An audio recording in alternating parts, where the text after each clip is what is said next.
So much learning, right?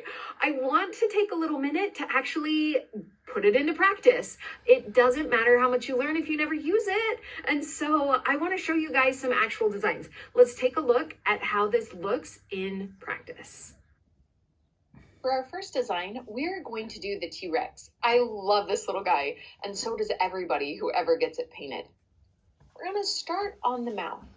We want to do a little bump that's going to be his second nostril, but we don't want to go past the median point of the lips. So we just do a quick little stroke down and then a second bump for his nostril. As we go on to the cheek, we want to do a face and a neck. It's really important that we remember to leave room for the neck. The bottom jaw, we go ahead and tuck in right in line with that top jaw. Don't make it go out too far or he'll look like a little old man dinosaur. Then we bring that jaw all the way back to the back of the head. It should form about a circle shape and then tuck in the bottom part of the neck. Now the head is there and you can see this dinosaur take shape.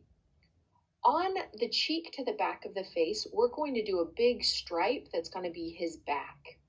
Next to it, we're going to mirror that stripe into what I think of as like a chicken leg little thing for his thigh. We want a big old thigh. And then we do a little bent knee, almost like the back leg of a horse, just to get that little bit of shape in there.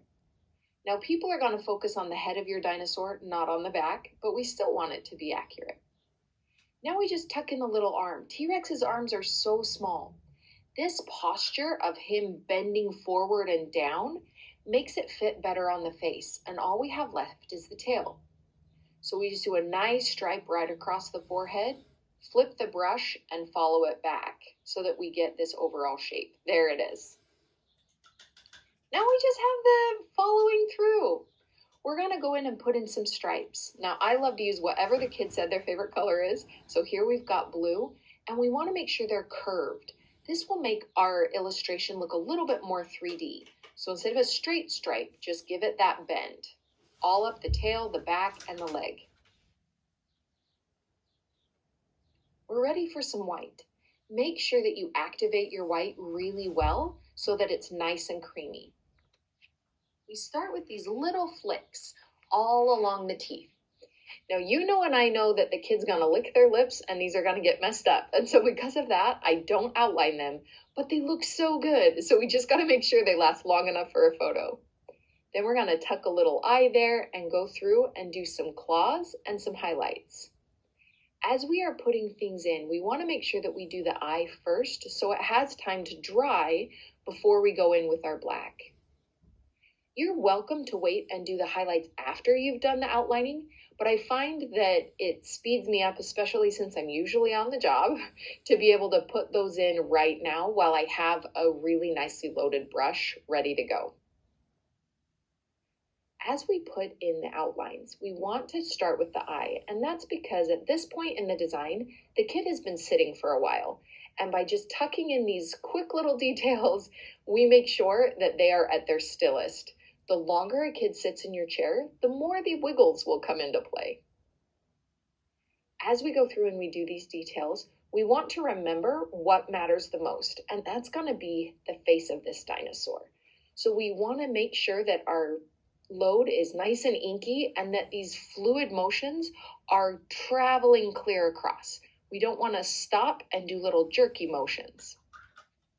Now, one of my favorite things is focusing on where the bends are happening. So we've got a little armpit bend there. We've got his head is bent a little bit. So we need to do these little flicks to show a fold in the muscle and the skin of this dinosaur. That same folded mark that we did on the neck just now is going to come into play right here at the back of the tail. And just think thin to thick to thin. You don't have to stress so much when you're outlining about exactly the shape. You just want to get a really nice fluid line. Confident marks in the wrong place often make a design look better than shaky ones in the right place.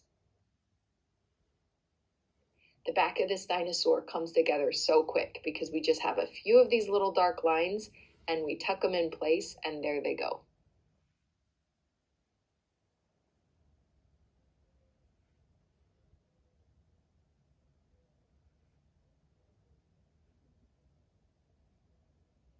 Now you're done, but you want to make sure that you do those final touches.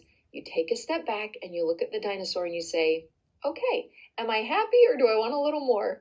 And then he comes to life. Oh my goodness, this design is so much fun. The frown is a personal favorite. Oh, so cute.